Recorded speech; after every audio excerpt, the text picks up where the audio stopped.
नमस्ते दोस्तों, आज की कहानी है नाश्ता। दिसंबर की तेज ठंड और हर तरफ कोहरा ही कोहरा। दूर दूर तक देखने पर भी कोई नजर नहीं आ रहा था। घर में सब लोग रजाइयों में दुबके पड़े थे। सास और जेठानी भी अपने अपने कमरे में अपनी अपनी रजाइयों में नींद की आगोश में थी। दिए लेकर दो जीव ही घर में मंडरा रहे थे, छोटी बहू रानी अंजलि और जेठानी का बेटा मोनू। उसका स्कूल होता था, इसलिए मन मारकर स्कूल जाने को तैयार हो रहा था। वही उसे स्कूल भेजने की जिम्मेदारी अंजलि की थी। उसे उठाने से लेकर उसका लंच बॉक्स और नाश्ता तैयार करना अंजलि की जिम्मेदारी थी। चलो, कोई बड़ा हो तो अपने आप तैयार हो जाए, लेकिन मोनू तो अभी 7 साल का था। उसे तैयार करने में तो अंजलि की हालत खराब हो जाती थी। इतनी ठंड में बड़ों का उठने का मन नहीं करता। ऐसे में छोटे बच्चों को जबरदस्ती उठाकर तैयार करना अपने आप में जंग लड़ने के समान था। ऊपर से मोनू अपना टिफिन ले जाने को तैयार नहीं हो रहा था। जिद करके बैठा था कि आलू के पराठे ही लेकर जाएगा, जबकि रात को ही जेठानी जी ने मेथी के पराठे के लिए बोलकर सोई थी। अंजलि ने उनके अनुसार पराठे बना दिए। अब इतना वक्त भी नहीं था कि आलू के पराठे बनाए, इसीलिए जैसे तैसे उसे तैयार करके स्कूल भेजा। दरवाजा बंद करके अंदर आई तो देखा मोनू अपना टिफिन यही छोड़ गया। अब टिफिन देने कहाँ जाए। हालांकि जानती थी कि जट जी दुकान जाते समय देते जाएंगे, क्योंकि स्कूल रास्ते में ही था। पर सास और जेठानी को कैसे समझाए। समस्या यही तो थी कि अगर कोई कमी रह जाए तो सास जेठानी भी सुनाने लग जाती। जब से शादी हुई है तब से उसका पाला एक सास से नहीं बल्कि दो दो सास से हुआ है। अभी 3 महीने पहले ही तो अंजलि की शादी इस संयुक्त परिवार में हुई है। घर में सास ससुर जेठ जेठानी दो छोटे देवर मौजूद है। साथ में जेठानी का एक बेटा भी। जब से संध्या शादी होकर इस घर में आई है तब से सास के साथ साथ जेठानी ने भी कामों से संन्यास ले लिया। हाँ, बैठी-बैठी ऑर्डर ज़रूर देती रहती है और फिर सबको कहती है कि मैंने काम कर दिया। कुछ कहो तो कहती है कि मैं इस घर में तुझसे पहले आई थी, मैंने भी तो इतने सालों से काम किया है। सास को तो इससे कोई लेना-देना नहीं, क्योंकि उनके अनुसार तो घर का काम हो रहा है, तो उन्हें क्या समस्या। समस्या तो अंजलि को थी। इतने लोगों का काम करते-करते उसकी हालत खराब हो चुकी थी। खैर, अंजलि टिफिन वापस रसोई में लेकर गई और सबके लिए चाय तैयार करने लगी। चाय बनाकर सबको उनके कमरे में ही चाय पकड़ा आई और नाश्ते की तैयारी करने लगी। इधर सासू माँ और जेठानी जी चाय पीकर वापस रजाई में दुबक गई, जबकि जट जी अपने कमरे में से चाय का कप रसोई में रखने आए तो देखा मोनू का टिफिन रखा है। उसे देखकर पूछा, क्या हुआ अंजलि बहू, आज भी मोनू टिफिन लेकर नहीं गया? हाँ भैया जी, मोनू आज भी टिफिन यही घर पर छोड़ गया। वो आलू के पराठे की जिद कर रहा था और आज मेथी के पराठे बने हैं। ये लड़का भी ना बड़ा जिद्दी हो गया है।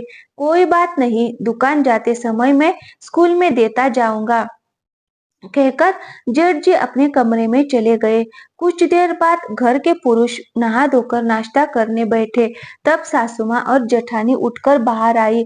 सबको नाश्ता करते देख जेठानी जी वापस अपने कमरे में चली गई। थोड़ी देर बाद जब सब लोग जाने लगे तब जेठ जी के हाथ में टिफिन देखकर अंजलि के पास आकर बोली, तुमने आज मोनू को टिफिन क्यों नहीं दिया? रोज का तमाशा लगा रखा है, एक बच्चे को नहीं संभाल सकती तुम? जेठानी की आवाज सुनकर सासू माँ भी रसोई में आ गई। क्या हुआ बड़ी बहू, तुम क्यों छोटी बहू पर चिल्ला रही हो? चिल्लाऊं नहीं तो क्या आरती करूं इसकी? आज भी मोनू बिना टिफिन लिए चला गया। मेरे बच्चे को भूखा रखना चाहती है ये। क्यों छोटी बहू, तुमने मोनू को टिफिन क्यों नहीं दिया? माँ जी, मैंने टिफिन बना दिया था पर वो आलू के पराठे की जिद कर रहा था, इसीलिए टिफिन छोड़ गया। दो आलू के पराठे बनाकर दे देती तो तेरा क्या बिगड़ जाता। जेठानी अभी भी अपनी हार मानने को तैयार नहीं थी। जीजी, आपने ही तो कहा था कि मेथी के पराठे बनाना है, सो मैंने वही बनाए। अब टिफिन तैयार करने में वक्त तो लगता ही है ना, दो पराठे बनाने में क्या समय लगता है। समय से उठा करो तो हर काम समय पर हो। खुद ही लेट उठी होगी, तभी तो लेट हो गई। और मेरा बच्चा बिना टिफिन के ही चला गया। जेठानी ने कहा, ये तो गलत बात है। छोटी बहू, तुम रोज लेट उठती हो, फिर मोनू बिना टिफिन लिए ही चला जाता है।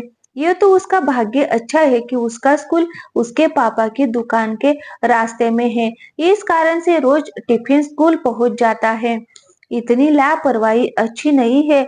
सासू माँ भी छोटी बहू को ही समझा रही थी, और नहीं तो क्या, काम करते ही जोर आता है। जब मैं सुबह उठकर मोनू को तैयार करती थी तो वो बिना टिफिन लिए कभी स्कूल नहीं गया। खुद का बेटा होता तब समझ में आता। आखिर अंजलि से बर्दाश्त नहीं हुआ तो उसने जवाब दिया, बस बहुत बोल लिया आपने जीजी, कब से आप मुझे सुनाई जा रही है। यह तो इतने कड़ाके की ठंड में जहां आप लोग रजाई में दुबके रहते हो, वहां मैं उठकर उसको तैयार करती हूँ। ऊपर से आप लोगों की दो बातें सुनती हूँ। अगर इतनी फिक्र है अपने बेटे की तो कल से आप उठकर तैयार कर दीजिएगा। तुझसे पहले मेरी शादी हो चुकी थी और मैं तुझसे पहले से काम कर रही हूँ। मैंने भी जिम्मेदारियां निभाई है। जेठानी ने लगभग चिल्लाते हुए कहा, माफ करना जीजी, जेठानी जेठानी बनकर आपने मुझ पर ऐसा नहीं किया है। जिस उम्र में आपकी शादी होनी थी उसी उम्र में आपकी शादी हुई है। अब आप पहले बहू बनकर आई, इसका मतलब ये नहीं कि आप उसका बदला मुझसे ले और बार बार ये कहती रहो कि मैंने तुझसे ज्यादा काम किया है। जैसे मैं बहू हूँ वैसे आप भी बहू हो, काम तो आपको भी करना पड़ेगा। और रही बात मोनू को तैयार करने की, तो वो आपका बेटा है, आपकी जिम्मेदारी है। आप मुझसे कैसे उम्मीद कर सकते हो। जितना मैं कर सकती थी मैंने कर लिया, बस अब और नहीं। कल से अपने बेटे को आप ही तैयार कीजिएगा। अंजलि ने भी मन की भड़ास निकाल दी। उसकी बात सुनकर जेठानी सासू माँ से बोली, देखा माँ जी कैसे जवाब दे रही है, बड़ों का बिल्कुल लिहाज नहीं है। इससे पहले कि सासू माँ कुछ कहती, अंजलि ने ही जवाब दे दिया, बस अब तक मैंने समझौता कर लिया माँ जी, अब नहीं करूंगी। जीजी जीजी भी घर की बहू है और मैं भी इस घर की बहू हूँ।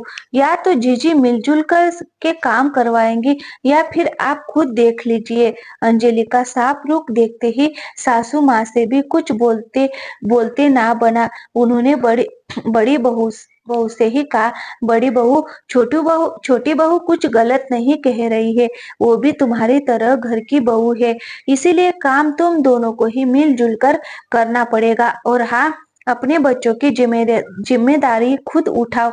और अब ये तमाशा बंद करो, जाओ अपने अपने अपना काम करो। सासू माँ की बात सुनकर जेठानी जी पैर पटकती हुई अपने कमरे में चली गई। वही अंजलि भी रसोई में अपने काम में लग गई। दूसरे दिन सुबह रजाई से निकलते समय जेठानी जी सोच रही थी कि कहा इतने आराम से रजाई में सो रही होती और कहा एक टिफिन के पीछे इतना हंगामा कर दिया, पर अब पछताए होता क्या जब चिड़िया चुग गई खेत। बेटे को तैयार करते समय जेठानी की चिल्लाने की आवाज घर में गूंज रही थी। वही अंजलि आराम से अपनी रजाई में मंद मंद मुस्कुरा रही थी। तो दोस्तों, कैसी लगी कहानी, अच्छी लगी हो तो वीडियो को एक लाइक कीजिएगा और हमारे चैनल को सब्सक्राइब जरूर कीजिएगा। थैंक यू, धन्यवाद दोस्तों, मिलते हैं अगली कहानी के